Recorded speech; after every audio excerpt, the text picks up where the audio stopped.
want to talk about how you look at your competitive landscape. You've all seen these. I can't tell you how many times I've seen the two by two matrix of competitive landscape. You pick two variables that matter to customers, and then you start putting the competition around, and then you show yourself, you know, out here in some extreme corner where no one can compete with you. And whether it's an investor deck or just a strategic analysis or general manager making a pitch for how their business unit competes, this chart has been generated so many times. But what's not talked about is, most of the conversation is that really the right place to put them? And are we really down here? Are we over there? What we don't talk about is, how do we come up with X and Y? What did we pick here? Why did we pick it? And so what happens is, when you really look at this, I love to ask this question of, well, what didn't you pick? What was the third choice of a variable? And most people don't have one. They didn't really think that thoroughly about this selection. And so they pick the things they're already good at, which I don't think is the right analysis. So let's say you're McDonald's, they might say, well, they want fast and they want cheap. And so then we're up there, right? We're the most competitive at both fast and cheap, and no one else can actually touch us in both of those categories.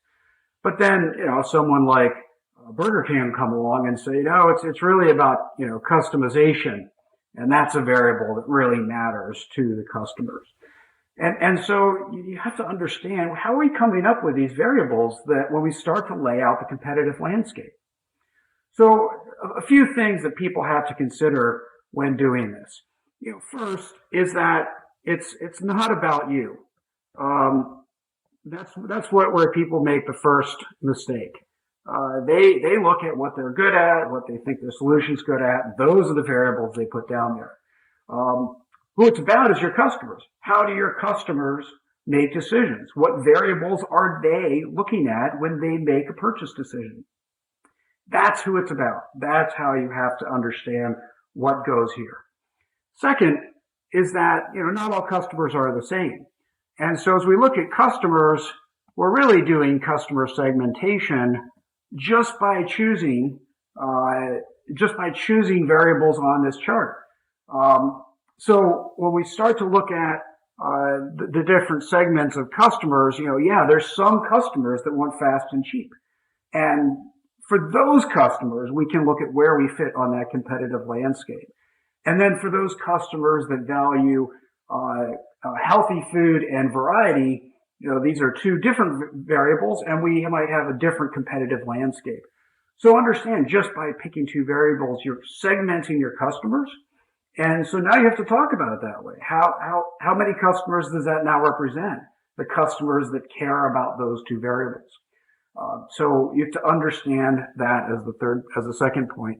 And the third is, things change, right? Things change over time. If you were, again, in the fast food market 20, 30 years ago, you would really almost never see healthy food and variety as the options on this matrix. But today, it might be exactly what you would see.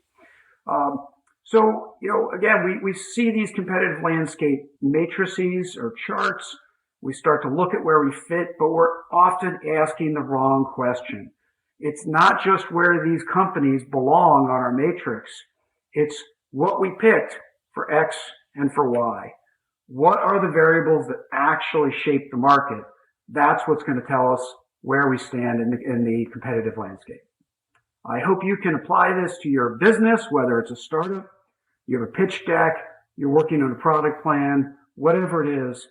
Think about this and challenge yourself on your assumptions about what matters for the competition.